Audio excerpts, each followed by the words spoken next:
Will you grab yours?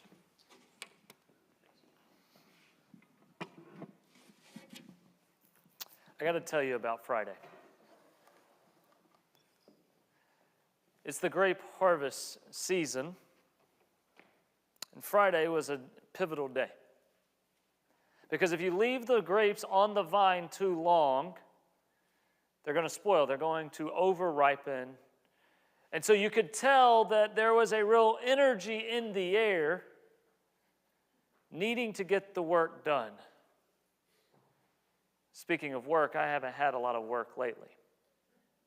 As a temporary worker, I don't own field. I don't work for a master. I have to find a job every single day. So I went down to the marketplace early this morning. About 5:15 a.m., I was there, just ready, hoping to find work, hoping somebody would choose me, hoping somebody would let me go and work for them. We've already started begging, asking family what they can do, what they can give, how they can help, because we were struggling to survive. I was down there early, and then others began to collect. As they were collecting, we were all talking about how we needed to work today. Tomorrow is the Sabbath, and we need this work today to keep us sustained. About 5:45, the owners started showing up. They were looking for men to hire, knowing today was a pivotal day. There would be a lot of waste if they did not hire enough. And so I stood up as tall as I can. I was as available as I could. I was trying to get seen.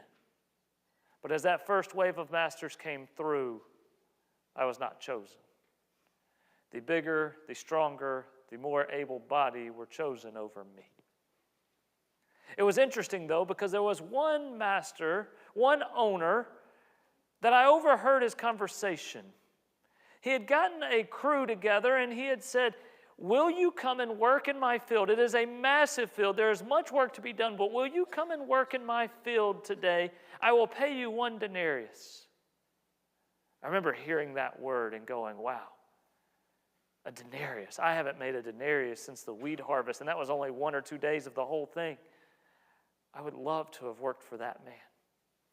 A denarius is what the soldiers get paid.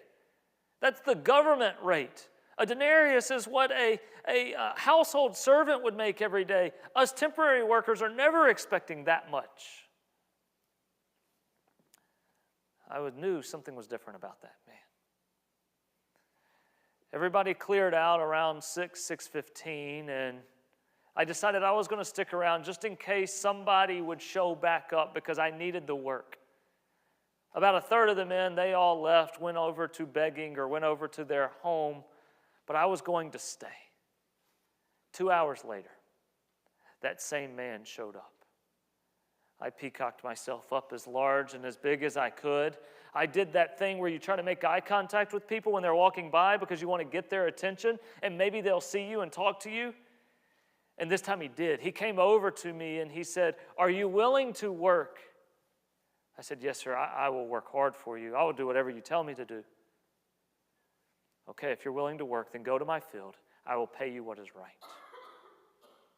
So I immediately started off towards his field and began that journey. When I got to his property, it was bigger than I could imagine. This massive plot of land with so many vines, so many things that needed to be picked and readied. I started working and working my tail off, picking, cleaning, collecting. About noon, we were eating a very quick lunch under some shade when another group of men showed up. They were happy to work, and we were happy to have them because we weren't going to be able to finish without them. We started working, and through the scorching heat of the day, we worked all day long. When again in the afternoon at 3 o'clock or so, more men showed up. They were older, smaller, weaker, but we were happy to have them. They had fresh arms, fresh legs, fresh attitudes, and so they were there, working alongside us. It was getting close to quitting time. The sun was starting to set probably about 5 o'clock at the day. I was holding this bucket, and my left arm was just about to give out. I had been holding it all day long, collecting with one hand and dropping it into the other, when I heard a voice that said, "I can hold that for you." It was an elderly man who said, "I can at least hold the bucket." And the relief that I felt as he grabbed that from me and allowed me to do the picking and not do the holding alongside of it was such relief. Sun was set, Sabbath was beginning, so it was time for us to stop working and to start resting in our God. When the master collected the foreman and all the men, and he said, "Hey, I want you to pay them before they leave. I already knew this man was a godly man because of the way he had treated us all day long, but I could see that he was following the ways of God as he's following Deuteronomy 24 of paying people before they lay down their head to sleep. We all lined up in order of who had been there the longest, allowing those that had been there all day to get in the front of the line to be paid first, to get home first. When the master walks over to the foreman and he says, he whispers something to him, we didn't hear. The foreman then approached the line that we were all in, but then walks past those that were there first. And he makes his way to the end of the line. He reaches into his money sack. I couldn't see what he paid them, but I could see the jubilation on the face of those elderly men who had only worked for an hour. Joy overcame them. Then he went to the 3 o'clock people, and they started paying, and a rumor started spreading up the line that they had received a denarius. You can tell I was getting excited. I didn't know exactly what I was going to get paid. I knew that the people that were there first were agreed to for a denarius. I was assuming I would make a pondian. That's a coin that is really 1/12 of a denarius, and I figured I'd make 9 pondian because I'd worked 9 hours. But then the rumor gets to me that they had made a denarius. I was getting excited. The 12 o'clock people, I could see them get paid. He reached into his purse and paid them a denarius. I assumed maybe the afternoon workers are making 1 denarius and us morning workers will make a little bit more. I can't wait to see what I'm going to get. When the foreman then walks up to me, he reaches into his money purse and he hands me a denarius. I honestly didn't know how to feel. See, earlier in the day, I was thinking a denarius was beyond my expectations. When I showed up to his field, I was thinking I'd make less than a denarius. Now I have a denarius in my hand and I'm upset, confused, conflicted. My conflict was internal, but it turned external when those that had been there all day got paid. The men that had worked from 6 a.m. to 6 p.m. received also a denarius, and they could not hold in their frustration. They began to yell at the master, "This isn't fair. Why are you paying them the same as us? And we work so much harder. We are stronger. We are more able. We were the first chosen. Why did you pay them the same that you paid us? Answer that. We deserve more. We earned more. We should get more." You could tell the owner was saddened by their reaction. He walks up and he says, Did you and I not agree to 1 denarius? I'm not treating you unfairly. And also, isn't this my money that I can choose to do with what I own however I want to, right? And then he asked a question. Why do you begrudge my generosity? Why are you upset that I was generous? They continued to be frustrated, disapproving of this owner's choices. And I walked home that day conflicted, not knowing what to feel, This was more than I expected, and then less than I wanted. Let's read our text this morning, Matthew chapter 20. If you have your Bibles, flip to Matthew chapter 20. We're in verse 1. It says this, as I get there. For the kingdom of heaven is like a master of a house, who went out early in the morning to hire laborers for his vineyard. After agreeing with the laborers for 1 denarius a day, he sent them into the vineyard. And then going out about the 3rd hour, he saw others standing idle in the marketplace. And to them he said, "You go into the vineyard too. Whatever is right, I will give you."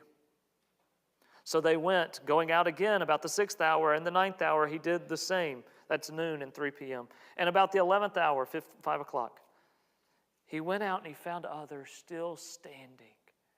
He said to them, "Why are you standing here idle all day?" They say this, "Because no one has hired us." He said to them, "You go into the vineyard too."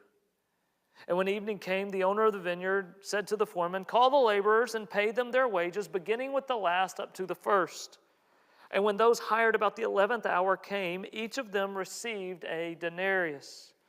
Now when those hired first came, they thought they would receive more, but each of them also received a denarius. And on receiving it, they grumbled at the master of the house, saying, "These last only worked 1 hour, and you've made them equal to us, who have borne the burden of the day and the scorching heat." But he replied to them, "Friend, I'm doing you no wrong. Did you not agree with me for a denarius? Take what belongs to you and go. I choose to give to the last worker as I give to you. Am I not allowed to do what I choose with what belongs to me? Why do you begrudge my generosity?" So the last, Jesus says, will be first, and the first last. Jesus' fame is peaking at this moment. In chapter 21 of Matthew, we're going to see the triumphal entry as a parade is thrown together, yelling, "Hosanna, Hosanna, Son of God, you are the one." People are wanting to hear from Jesus, to see Jesus, to be healed by Jesus, to learn from Jesus. Crowds are collecting around him. In the previous chapter, Matthew 19, we see a rich man come up to Jesus and say, "Hey, will you verify that I am good for eternity? I want to make sure that I have done enough, I have earned enough, I have followed God enough, that I've been perfect enough that God will love me and bring me into eternity with him." And Jesus says, "Okay, if that's what you are seeking, then go and sell everything that you own, give it to the poor, and then come and follow me." You remember what that rich young ruler did? He walked away from Jesus sad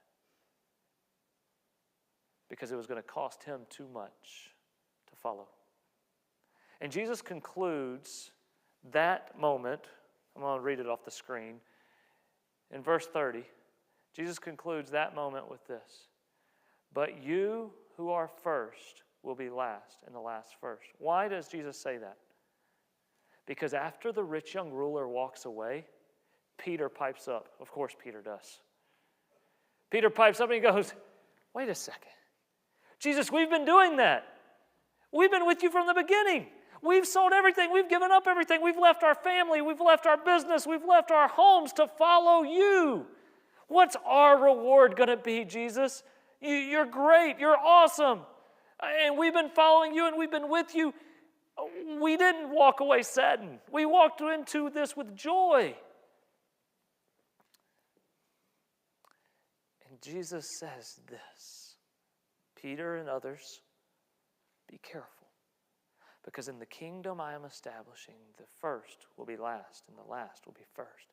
He bookends this parable of the laborers in the vineyard with that statement. 1930 and then 2016 both say pretty much the same thing. Why? Because the point of this story is to remind us that it is not about being the greatest like we talked about this last month. It's not about being the most powerful. It is about being a part of what God is doing, not vying for position, but willingly submitting to being the caboose.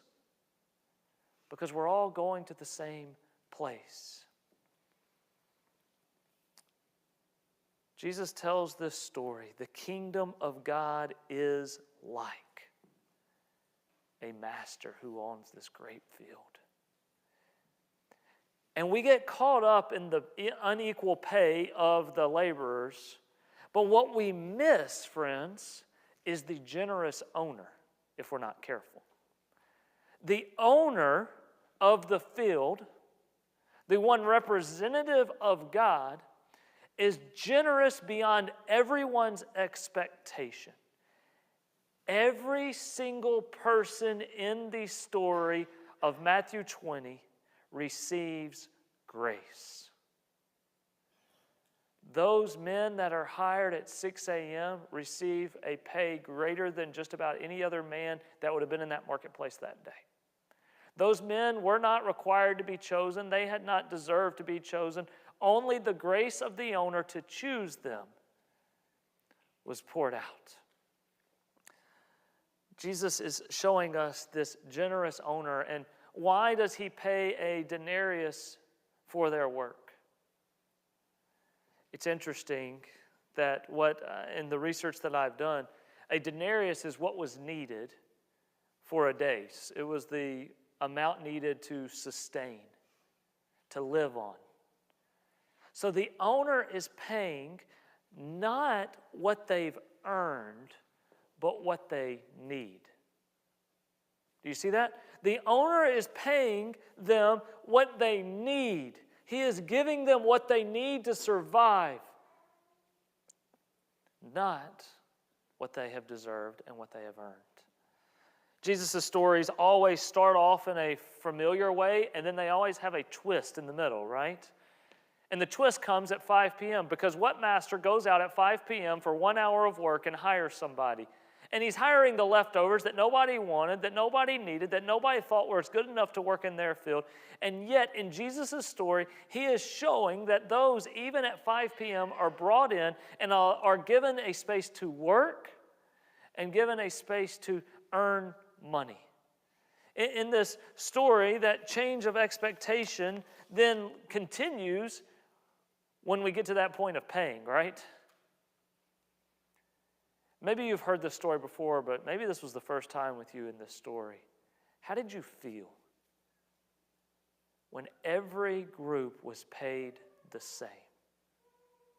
How did you feel when those that had worked 12 hours made the same as those that had worked 1 hour? Did your bad memories of group projects show back up?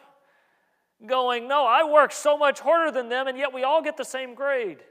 Did those memories of being on a team at work and realizing that your teammates do nothing to help out, and yet they're still getting the same credit? Did all of that come up?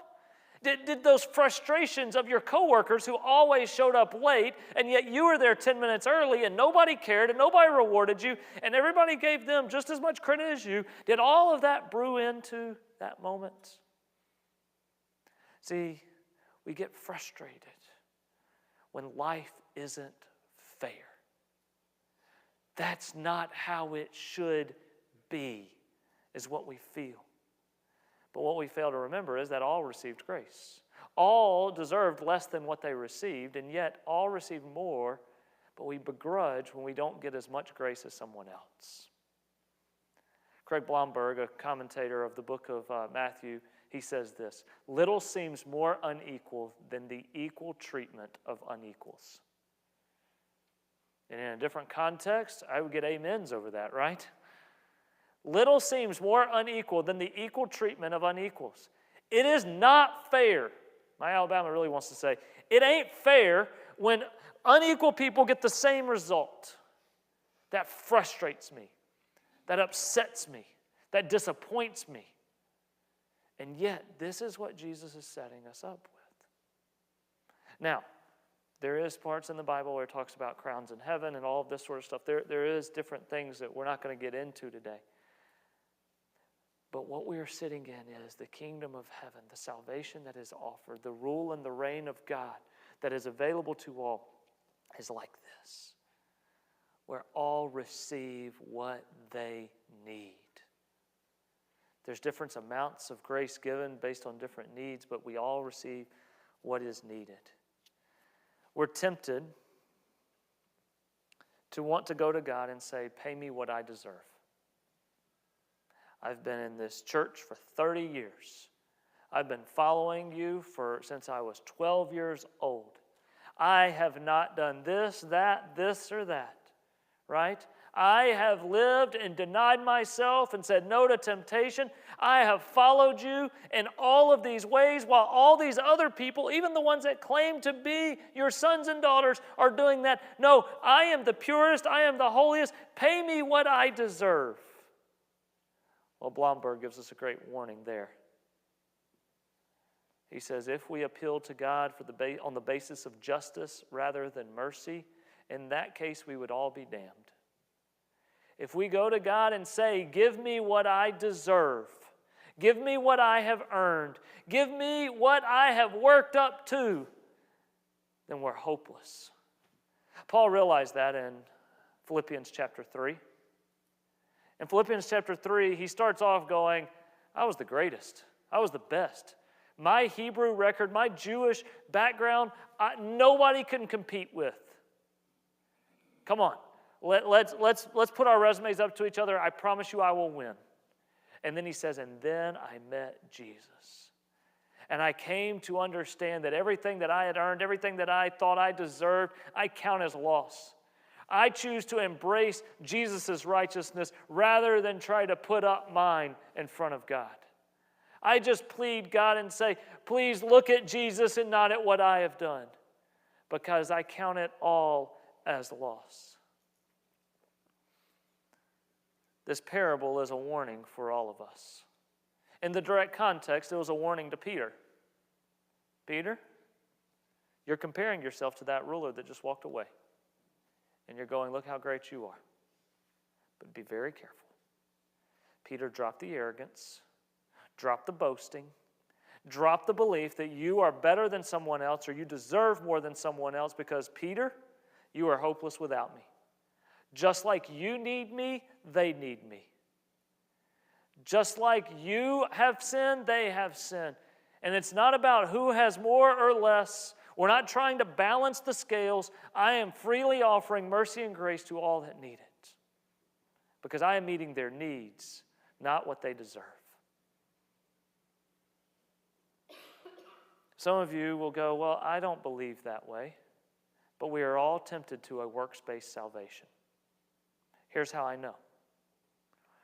When you do good things and godly things, maybe when you give above what you typically give, when you serve beyond where you typically serve, when you help someone that you typically would not help, you start to feel good about yourself, right? And you're like, well, I think God would be really proud of me right now, and He probably loves me a little bit more.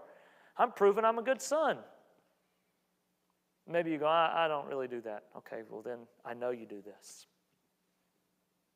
When you fail, when you fall, when you don't combat the temptation but indulge it, when you say yes to what you know is sinful, and when you're sitting in that regret and in that shame and in that guilt, you start to feel a little bit that God doesn't love me, that God doesn't like me, that God is upset with me. You start to feel like Adam and Eve, and you go need to find a bush to hide in until you can make yourself better, until you can prove your worth again, until you can show God that you actually do deserve it. See, we fall into the temptation of works-based righteousness all the time, believing that as long as I'm good, God's happy, and our relationship is good. But when I do something bad, He is upset, and He no longer desires me, loves me, or likes me. But that's not biblical.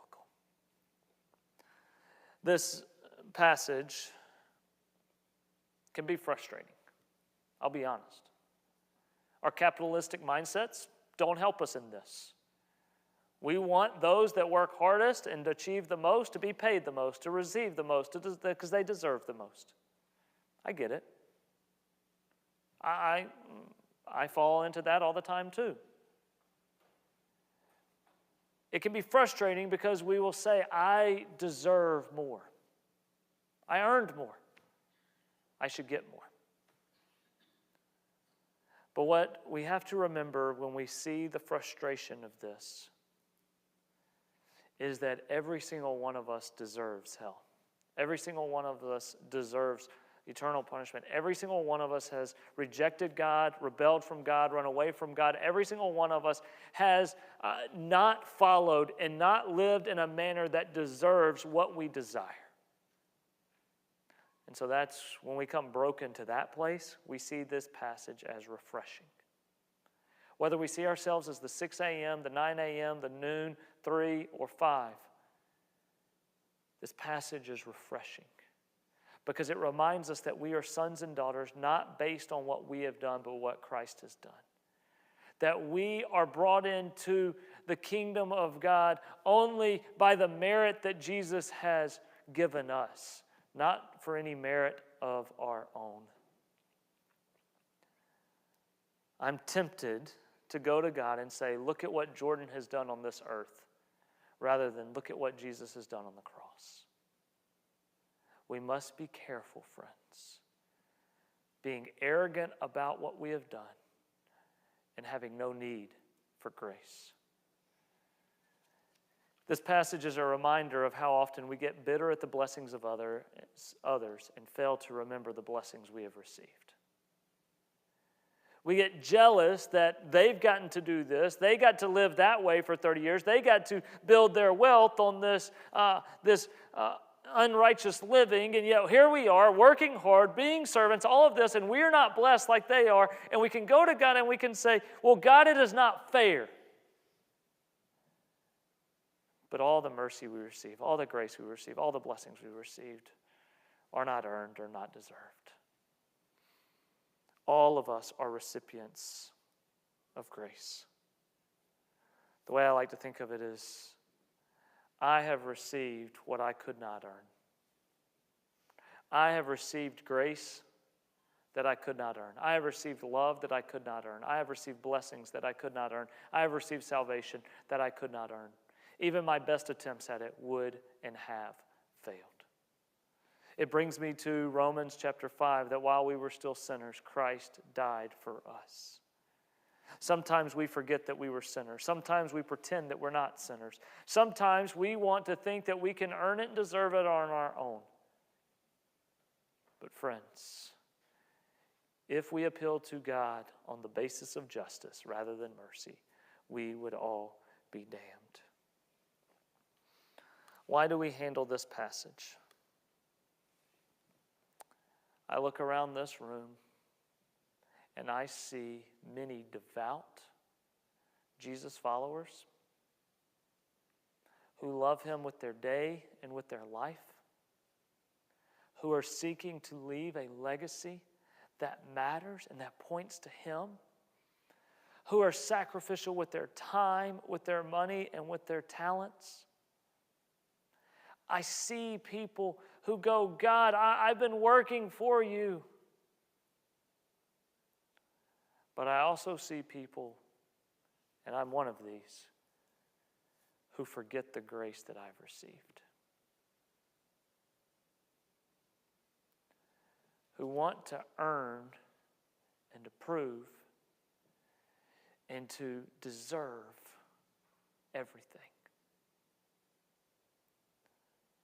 We are spitting in the face of God when we are unwilling to accept His grace and choose to earn our way.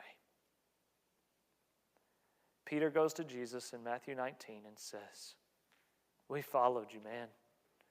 We've been here with you the whole time. You called us on the seashore and we dropped everything to follow. What are we going to get? It's the same conversation of, are we the greatest? Who is the greatest?